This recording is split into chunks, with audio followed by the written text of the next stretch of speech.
Hey, what's going on, guys? Today we're taking a look at something from the future. This is a Bluetooth wireless speaker from Gravastar that they wanted to send me to try out, let you guys know about, and I'm gonna actually repaint it as well too, just for fun. Now you may be thinking like, why is a Mecha plastic model Gunpla model builder reviewer talking about a wireless speaker? Well, that's because this one is, from the future. So that should let you know about the design these have. So I'll put a couple pictures for you guys up on the screen at the moment. So they're very futuristic, obviously very alien in their design. So it kind of fits into the aesthetic that we normally deal with in the models that we're building. And so I think you guys might, as I do, find the design of this pretty cool compared to your average Bluetooth speaker. And of course, if you guys don't know, I also do just really love music, and also I like to repaint stuff. So I'm looking forward to repainting this and using it here in my studio. So first of all, I will say that this box is very heavy, and it has a handle on the top, so that's convenient. This is the Mars version, so they have a couple of different speakers that they make. The Mars one is a little bit larger, I believe, though I know there's a smaller one as well too. Taking a look at the side of the box, you can see it's got ultimate sound, Bluetooth 5.0, 20-hour battery life, built-in ambient light, futuristic look, true wireless stereo, shock absorption structure, and zinc alloy body. Ooh, all very impressive. And honestly, you would expect that for a speaker that's quite as expensive as this one, as these are pretty pricey.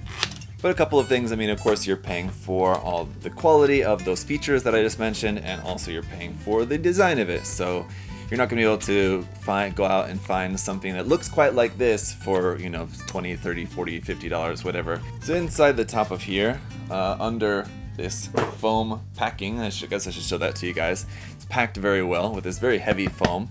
And we have an instruction manual in here. I will take a look at this just to familiarize myself with the features, but basically it looks like there's a lot of paper in here, but it's just because it's in a lot of different languages. So I'm sure the English is only the first couple pages.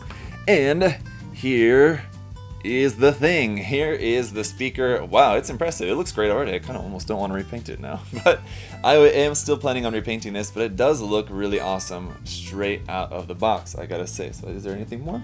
We have a couple of cables, of course, the USB charge cable, and then a kind of a 3.5 millimeter audio cable, I believe is what that is called. And that's it, another foam piece at the bottom, which smells like a shoe store. So let's just first take a good look around the speaker. I gotta say, the color on that is really nice on the metal part. So the top part of the shell that you're seeing is the zinc part, and that looks really nice, the finish on that. Also, all the pre-printed decals and everything on there all look really cool as well too. So even if you were to get this and not planning on repainting it as I am, but you just wanted to pull it out of the box, put it up on your shelf or wherever on your desk, and start playing music with it straight away. It looks awesome just as it is, honestly. Obviously a very unique design, kind of reminds me of, obviously a little bit kind of Death Star vibes with the kind of speaker there on the front. Also just kind of reminds me of Portal or something, kind of with the legs of that, or any kind of different sci-fi properties, I suppose. It's just kind of very reminiscent of that, on purpose, of course. And so before we get into turning this thing on, just to let you guys know, there will be a link down in the video description where you can go to check out some more information about these, and also if you're interested in buying one as well, there is an affiliate link, so it'd be much appreciated if you guys use that. But of course, it's a little bit early, we haven't even turned it on yet, so let's go ahead and turn it on and see what it's like. First thing we can do is extend the legs. This is how you can actually make it stand, and these will actually go out. I guess I might as well extend them out to their furthest position just so we can see how that looks. I definitely prefer it with the legs out like that, but you can display it just with the legs folded in as I had them before. And these don't rotate or anything, just to let you guys know, but these legs here are also metal, and also metal on this outer part here. So basically the black part, I believe, is the only plastic part, and anything that you see metallic coating is going to be the zinc parts. And under here, it looks like there is our headphone jack and also the USB plug-in there. Got a few buttons here on the top, and then this would be our volume adjustment. Should be a touch panel there. So you hold that for 3 seconds. Ooh. Oh, not enough energy. Is that okay? So I need to plug it in. I'll do that here in a second, but man, look at that. That is cool. Look at all the lights come on, and whoops, and all light up there at the top too. So let's go ahead and just connect the Bluetooth. So hold the Bluetooth button for 3 seconds. There we go. Bluetooth connected. Oh, I like that it tells you that it's connected. That's good. You know for sure that it's definitely connected. Now let's try some music. So there we go. See, it had to be connected for that volume to work, you can see.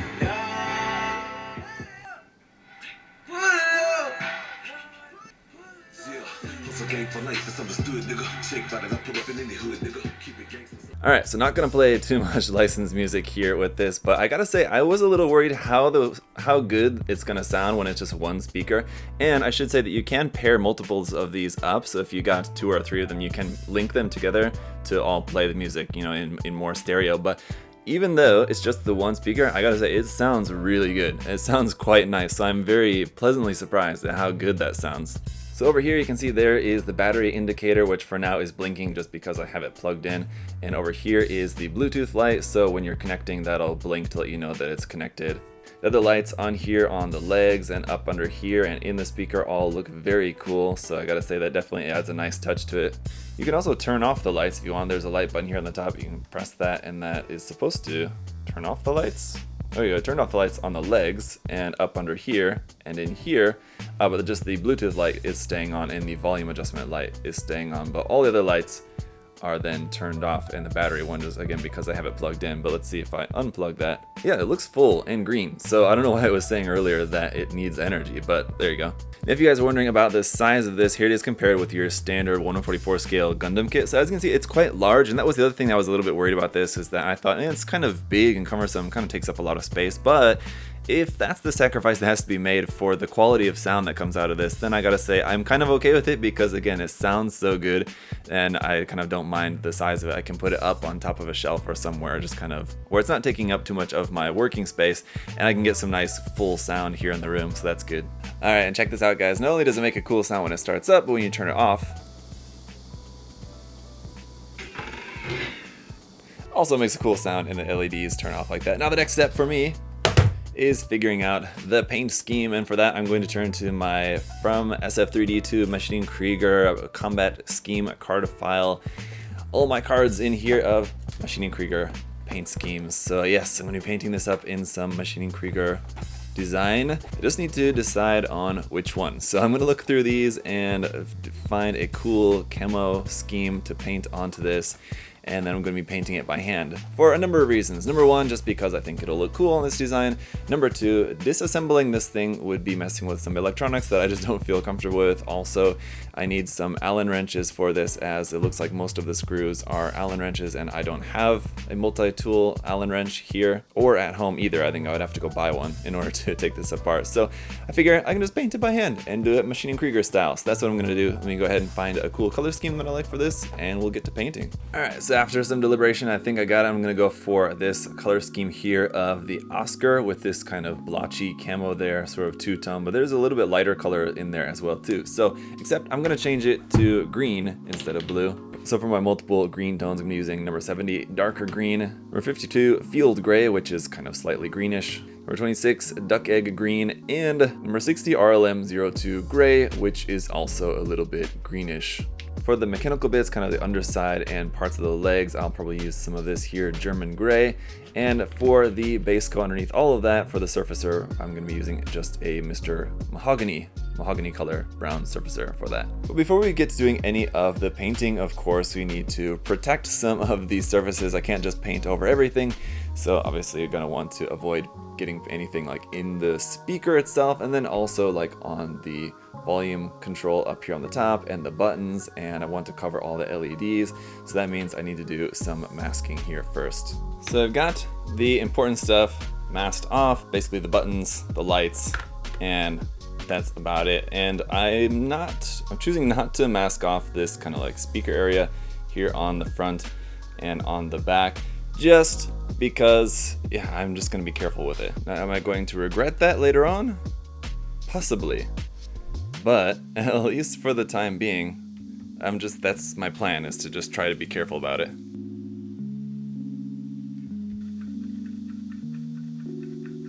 And then obviously too, just because of the size and shape of this, I'm going to have to be careful with, or like just be conscious of how I'm painting it. And like I need to paint the top half, because I need to hold on to it the entire time by hand. I can't put this like on an alligator clip, obviously. It's too big, too heavy.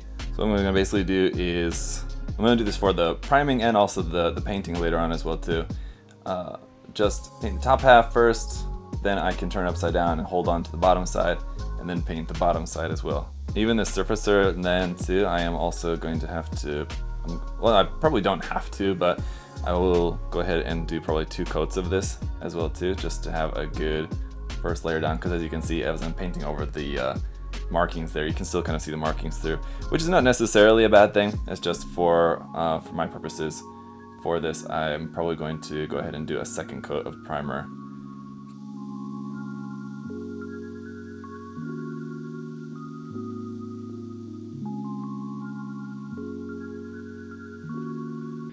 Okay, so after 2 coats of primer, everything's looking pretty good. Now, honestly, I did not know how well this was going to work going into it. I was a bit worried if this would really work out very well, how the paint would work on the metal. So far, it's holding on there fine. I'm a little bit worried that the paint is probably not bonding too well with this surface, and that means it's probably going to scratch kind of easily. So I'm not going to test it. I'm just going to be very careful with this.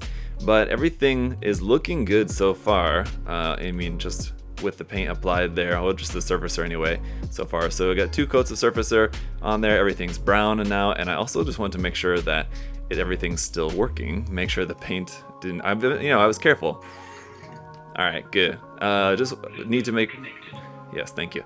Need to make sure that the paint is not getting into there anywhere, because I'm sure it will mess up with the electronics inside if I get too much paint inside. So I'm being careful, if anywhere where I'm near an area where the paint could go inside there, I'm, being very careful with how I'm applying that. So far, taking precautions, and I think it's looking great so far. I'm getting that nice little bit of, the uneven kind of texture on there from hand brushing that paint on, making it look sort of like a metal, kind of brushed metal kind of thing. It is metal, but I mean, it's looking like metal from the paint there as well too, and then even on this lower section there, this kind of plastic shell section. And also, the pre-printed decals on there are well covered up now, at least from the opacity standpoint, so you can't see those anymore. So everything's looking good. Now I'm going to give this some cure time, let this cure for a day or so, and then I'll get to work on the painting.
So there you have it, guys. I really hope you enjoyed the video. I'm really going to enjoy having this thing around in my studio. Like I said before, when we were testing it out before I got to actually painting it and everything, it sounds great. So it's something that I'll set over there and have this for when I want to listen to music, when I'm just working on stuff here in my studio. It's very cool.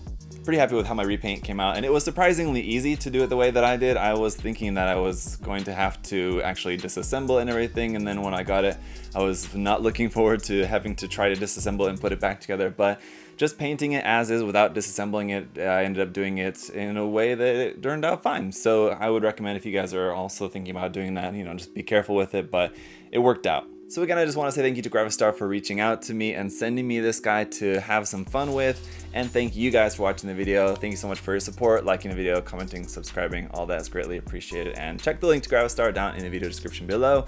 Until next time, hope you guys are all having a great day. I'll see y'all later. Bye, guys.